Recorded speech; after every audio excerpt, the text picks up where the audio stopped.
प्रभू येशूच्या नावामध्ये सर्व ख्रिस्ती बंधू भगिनींना ख्रिस्तात प्रीतीचा सलाम. आपण प्रार्थना करू. हे स्वर्गातील पिता, आम्हाला वचन समजण्यासाठी सहाय्य कर. स्वर्गीय सामर्थ्याने पूर्ण कर. येशूच्या नावाने मागतो म्हणतो ऐक. आमेन. खूप ख्रिस्ती लोकांना मी पवित्र आत्म्याबद्दल, आत्मिक जन्माबद्दल, आत्मिक संगतीबद्दल बोलताना ऐकलं. खूप लोकांचे संदेश पण पाहिले, खूप लोकांचे व्हिडिओ पाहिले. मग नेमकं खरं काय आहे? काही लोक म्हणतात बाप्तिस्म्याच्या वेळेला पवित्र आत्मा दिला जातो. काहींचं म्हणणं आहे बाप्तिस्म्याच्या अगोदर विश्वास ठेवला पवित्र आत्मा दिला जातो. काहींचं म्हणणं आहे बाप्तिस्म्यानंतर पवित्र आत्मा दिला जातो. खूप वेगवेगळे सिद्धांत ख्रिस्ती समाजामध्ये प्रचलित झालेले आहेत. मग यांच्यापैकी कोणता नियम, कोणत्या आज्ञा आणि कोणते सिद्धांत बायबलला जुळतात, असा पण विचार केला पाहिजे. पवित्र आत्म्याच्या दानांबद्दल, पवित्र आत्म्याच्या फळांबद्दल खूप लोकांचं म्हणणं आहे. मी खूप रेव्हरंट लोकांना, पास्टर लोकांना बोलताना ऐकलं, पाहिलं. पवित्र आत्मा मिळणे म्हणजे पाण्याचा बाप्तिस्मा होणे म्हणजे पवित्र आत्मा मिळणे.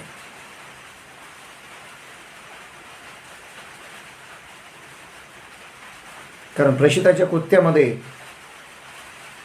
ह्या शब्दाला पुष्टी दिली गेलेली. ज्यांचा बाप्तिस्मा झालेला आहे त्यांना पवित्र आत्मा मिळेलच याची खात्री नाही आहे. प्रेषितांची कृती याच्याबद्दल स्पष्ट म्हणतात. पवित्र आत्म्याचे वाहक, पवित्र आत्म्याच्या संगतीमध्ये असणारे पास्टर, पवित्र आत्म्याच्या संगतीमध्ये असणारे रेव्हरंट, पवित्र आत्म्याने अभिषिक्त असणारे त्याचे सेवक लोक,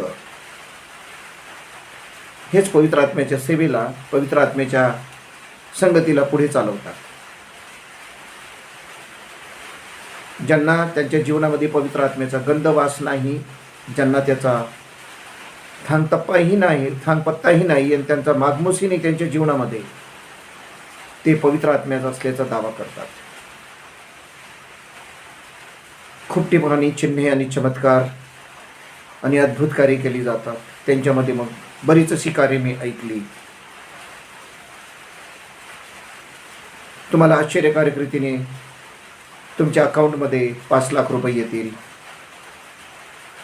आश्चर्यकारक रीतीने तुम्हाला घर प्राप्त होईल. आश्चर्यकारक रीतीने तुम्हाला 4 चाकी गाडी तुमच्या दारात येईल. पवित्र आत्म्याचं काम आहे. याची लिस्ट बायबलमध्ये कुठेच दिलेली नाही आहे.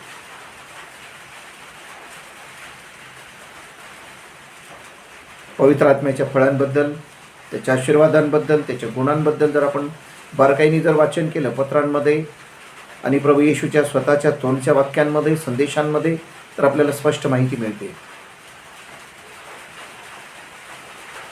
पण आज ख्रिस्ती समाज आणि विश्वासणारे लोक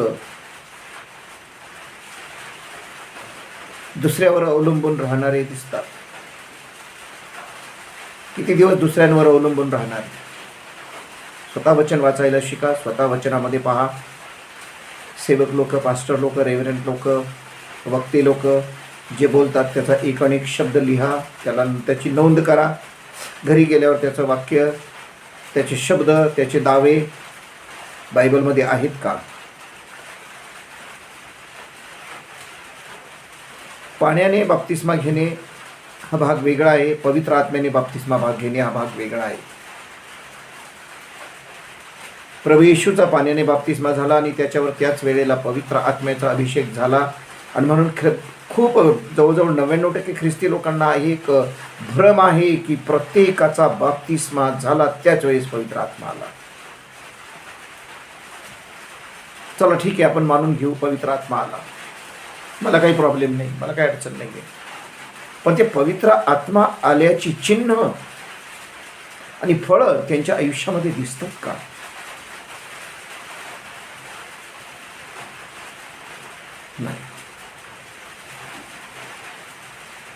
जर फळ आणि चिन्ह जर तिथं नाहीये, फळ नाही तर झाड आहे का? ऊन नाही तर सूर्य आहे का?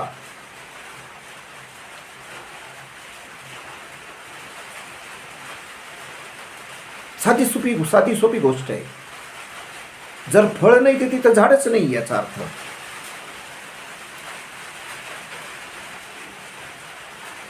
विस्तव जर आहे तर त्याचा चटका बसला पाहिजे. आणि जर चटका बसत नाही इंधनाचा तर ते विस्तव नाही तो. ह्यावेळेला आपण एकच वचन पाहणार आहोत. यूहन्नकृत सुवर्तमान याचा 3रा अध्याय आणि 5वं वचन. येशूने उत्तर दिले की मी तुम्हाला खचित खचित सांगतो, पाण्यापासून व आत्म्यापासून जन्म घेतल्या वाचून कोणीही देवाच्या राज्यात प्रवेश करू शकत नाही. प्रभूने म्हटलंय, मी तुम्हाला निश्चितपणे सांगतो, पाण्यापासून आणि आत्म्यापासून जन्म घेतल्या वाचून कोणीही देवाच्या राज्यात जात नाही. आता इथं आपण थोडी वाक्य बदलू. देवा क्षमा करो. दारू पिल्या वाचून कोणीही स्वर्गात जात नाही, मग दारू प्या. गुंडागिरी केल्याशिवाय कोणीही स्वर्गात जात नाही, म्हणून गुंडगिरी करा. चोरी केल्याशिवाय कोणी स्वर्गात जात नाही, म्हणून चोरी करा. लबाड बोलल्याशिवाय कोणी स्वर्गात जात नाही, म्हणून लबाड बोला. व्यभिचार केल्याशिवाय स्वर्गात जात नाही, म्हणून व्यभिचार करा. दुष्कर्म केल्याशिवाय कोणी स्वर्गात जात नाही, म्हणून दुष्कर्म करा. अशी वाक्य आहेत का?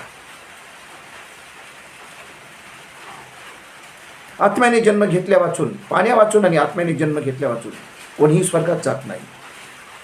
मग आत्म्याने जर जन्म घेणे आहे, आत्म्याचा जन्म काय?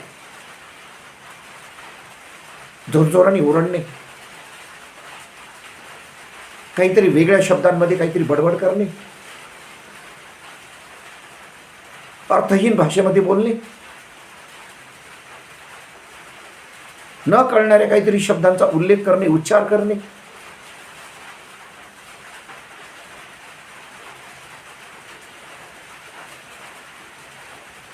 आणि भविष्यवाद्यांचं प्रमाण खूप झालेलं आहे. आज स्टेजवर गेले की भविष्य, मी हे भविष्य करत आहे, मी तुमच्यासाठी हे भविष्य करत आहे. प्रभू येशूने किती भविष्य केली, शिष्यांनी किती भविष्य केली, पौलाने किती भविष्य केली. हे पवित्र आत्म्याची कोण आहे? हे त्याची फळं आहेत, ही चिन्ह आहेत असं वाटतं.